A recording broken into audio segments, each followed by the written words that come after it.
E continuamos falando dessa fruta linda, exótica, que é originária da América Central. A pitaia tem casca, tem uma casca rosa com textura que parecem escamas e a polpa suculenta que pode ser branca ou avermelhada com pintinhas, como nós vimos nas imagens. Isso mesmo, imagens belíssimas, né, Simone? Não só da fruta, como da lavoura também. E nós dissemos há pouco que Santa Catarina já é o segundo maior produtor da fruta no Brasil. O estado inicia a colheita da pitaia com previsão de aumento de 30% para a safra 2020 e 2021. É sobre a produção dessa fruta que vamos conversar agora com o Ricardo Martins, engenheiro agrônomo da EPAGRE em Maracajá, Santa Catarina. Muito bem-vindo ao AgroMais. Bom dia a todos os telespectadores. Ricardo, com essa estimativa de crescimento de 30%, os produtores catarinenses de pitaia já entraram em 2021 com boas perspectivas. Quantas toneladas devem ser colhidas em Santa Catarina? Sim, na safra passada foram colhidas aí mais de 600 toneladas, né?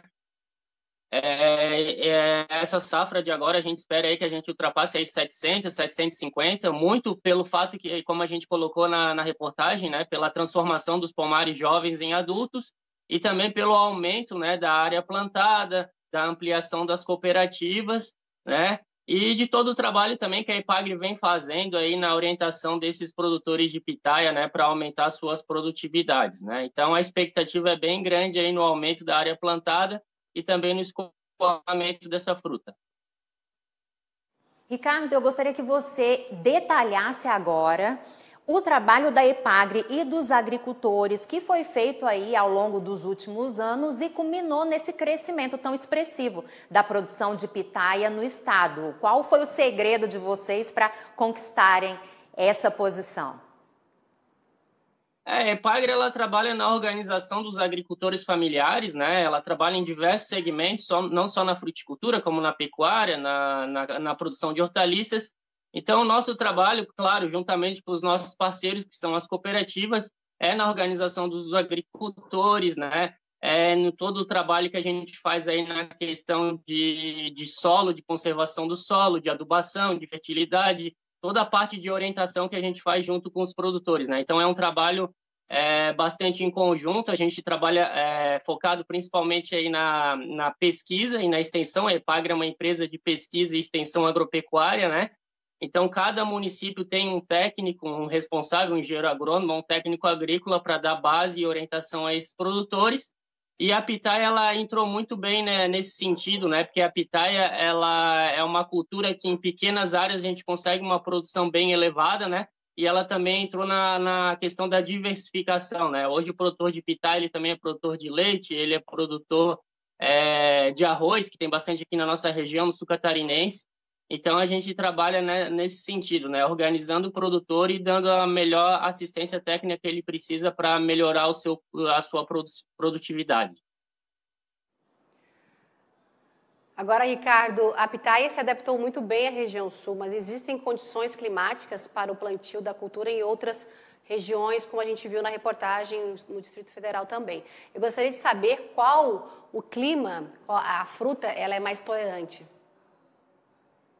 A pitaia, ela é oriunda de clima tropical, subtropical, aí ela é das regiões aí da América Central, México, Equador, e tem também a nossa pitaia do Cerrado, né, que a gente chama a Baby do Cerrado, que é uma pitaia nativa, né, que a gente tem principalmente ali na região ali do Distrito Federal, né, e ela se adapta muito bem em climas tropicais, né, climas tropicais e subtropicais. Aqui no sul a gente está um pouco no subtropical.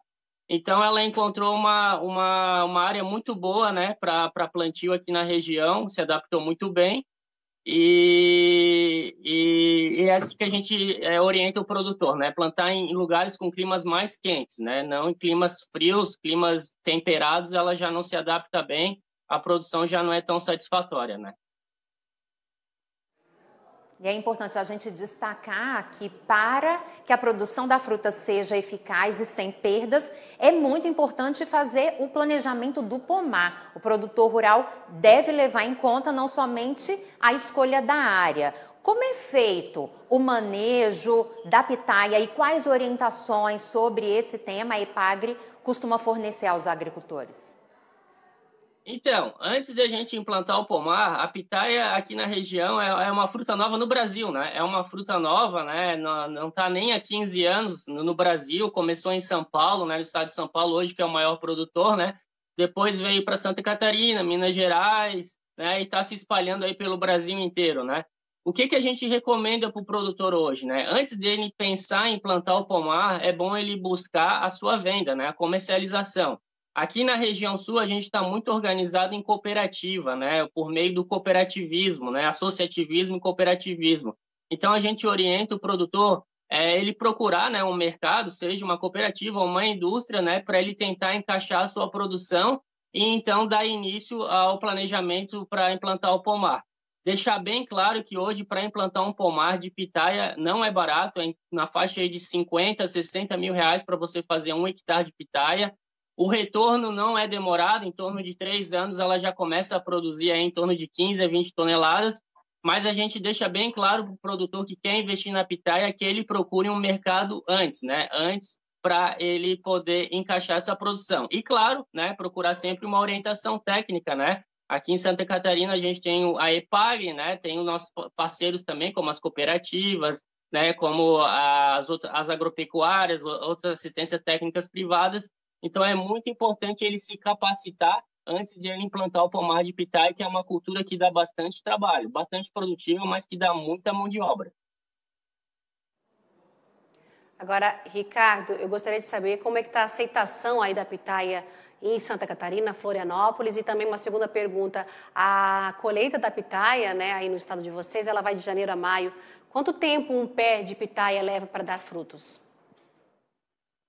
Então, em relação à aceitação, ela é uma fruta ainda que ela está ganhando popularidade, né? E isso a gente está tentando trabalhar bem a questão do marketing, né? Da propaganda, dos benefícios para a saúde também. É uma fruta muito funcional, ela é muito rica em vitamina C, em antioxidantes, né?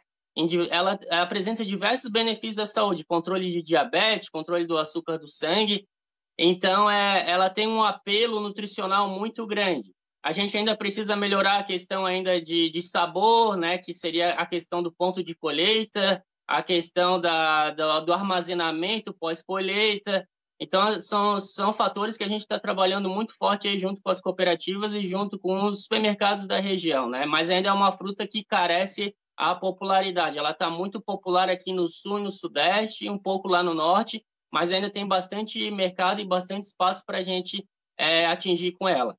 Em relação à produção, como eu falei anteriormente, a partir aí do segundo ano, você já consegue colher uns frutos aí para consumo próprio, mas pensando em produção comercial, seria a partir do terceiro ano de idade. A partir do terceiro ano de idade, a gente tem colhido produtividades aqui em Santa Catarina em torno de 15 a 20 toneladas, e depois do quarto, quinto ano de idade, ela pode chegar até 40, 50 toneladas, né? Claro que depende tudo do manejo do produtor, né? De como ele está sendo orientado e como ele está fazendo o trabalho. Mas é uma cultura bem rústica e bem produtiva e que exige bastante mão de obra, né?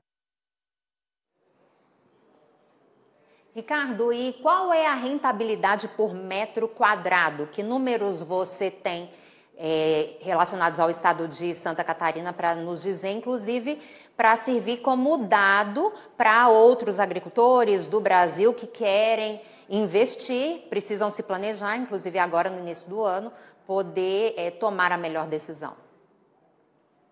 Praticando aqui na região, em termos de cooperativa, a gente está muito organizado em cooperativa, né? Então, os produtores eles se associam à cooperativa e destinam a produção toda para a cooperativa. Na safra passada, ela foi comercializada aí em torno de R$ 4,00 o quilo, né? Ela começou com o dobro, a R$ 8,00 na cooperativa, hoje já diminuiu para R$ 4,00, né? O custo de produção dela não é tão alto, né? A gente tem trabalhado muito aqui no sistema orgânico de produção. Então, até agora, ela tem apresentado uma boa rentabilidade, desde que o produtor tenha sido eficiente na sua produção, né? A pitaia ainda não tem um preço tabelado, não é que nem uma commodity, né? Que nem o arroz, o feijão, ela não tem um preço tabelado no Brasil. Caiu um pouco o preço, isso a gente deixa bem ciente para o produtor, né? E falando em nível de cooperativa, mas a esse nível aí de R$ 4, R$ 5, ela apresenta uma rentabilidade excelente, né? E deixar claro, né, que hoje a gente tem mais de 100 produtores de pitaia aqui na região, né, e a gente está orientando eles a procurarem se associar, né, trabalhar essa questão do associativismo e cooperativismo para poder encaixar toda a produção, né, e não ficar um competindo com o outro, né, senão isso acaba leiloando muito a fruta, né.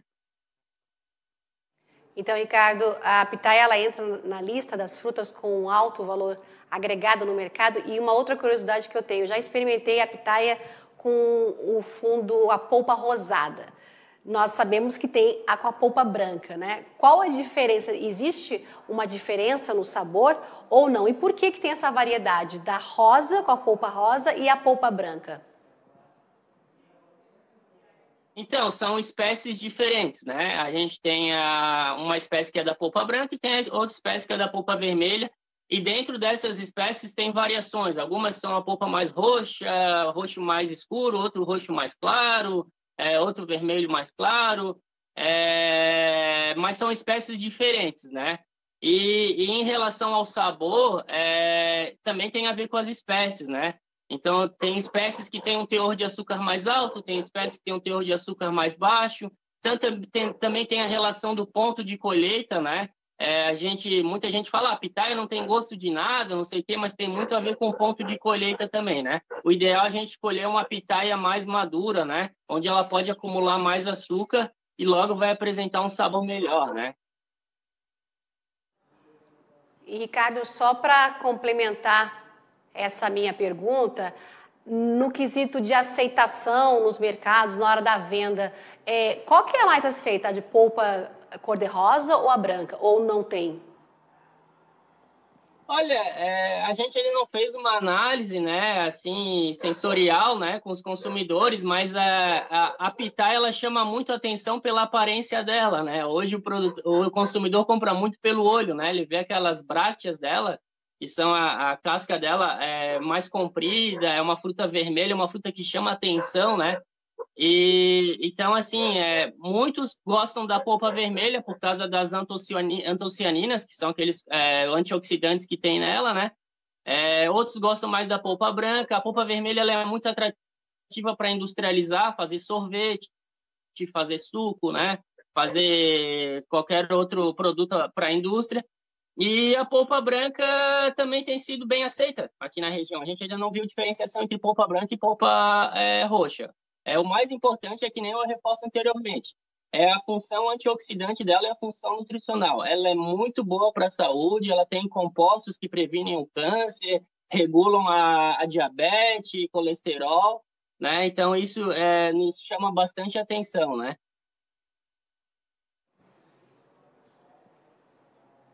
E como você falou anteriormente, Ricardo, é uma fruta nova no nosso país, está sendo produzida há cerca de 10 anos e realmente não está ainda disponível em abundância em todos os estados brasileiros. Mesmo assim, você acredita que o consumo da pitaia vai aumentar? Ela vai cair no gosto da população e os agricultores que investem vão continuar lucrando e há possibilidades de crescimento desse mercado interno? Então, como eu falei, né, o lucro ele tem muito a ver com a eficiência, né, do produtor e com a organização, né? Como eu falei antes, a gente está organizado em grupo, acho que as nossas cooperativas hoje elas têm mais de 100 associados, então o caminho é esse. A gente entende que em outras regiões onde não tem a pitaia, o produtor ele consegue um valor melhor, porque ele está aproveitando o nicho de mercado. Então, a gente entende que o caminho é esse, né? Falando a nível de produção, né? O produtor se organizar, né? Buscar cooperativa e destinar essa produção. Em questão de popularidade, eu acho que tem muito espaço ainda, né? Hoje, no Brasil, a gente não tem nem 500 hectares de pitaia, né? Então, eu acho que, por tudo que eu falei, por ser uma fruta nutritiva, ser uma fruta saudável, ser uma fruta que vai te trazer muita coisa boa, eu acho que ela entra nesse rol aí, né, de um alimento funcional, né, como o pessoal chama hoje, né? E também um alimento que tem um excelente sabor, excelente qualidade, se bem feito, se bem manejado, né? Hoje a gente tem trabalhado muito a questão da produção orgânica, que tem dado uma excelente qualidade aos frutos, né? Então, eu acho que tudo isso vai na questão da gente popularizar a fruta, né? E vocês nos incentivando, mais uma vez também, né? A gente divulgar aí o nosso trabalho.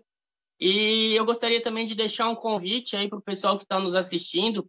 Esse ano em Florianópolis a gente vai ter o Congresso Brasileiro de Fruticultura, onde a Epagre ela vai mostrar o trabalho dela na fruticultura aqui na região, e uma das visitas técnicas que a gente vai ter vai ser na cultura da pitaia, aqui no sul catarinense, região de Araranguá, né? Então, quem quiser conhecer como que a gente produz, como que é a fruta, quiser provar, né, está aí de portas abertas aí que a gente vai receber todos vocês, né?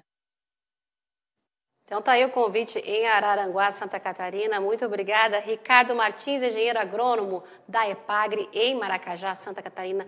Muito obrigada por sua participação aqui no AgroMais. Muito obrigado. Estamos à disposição.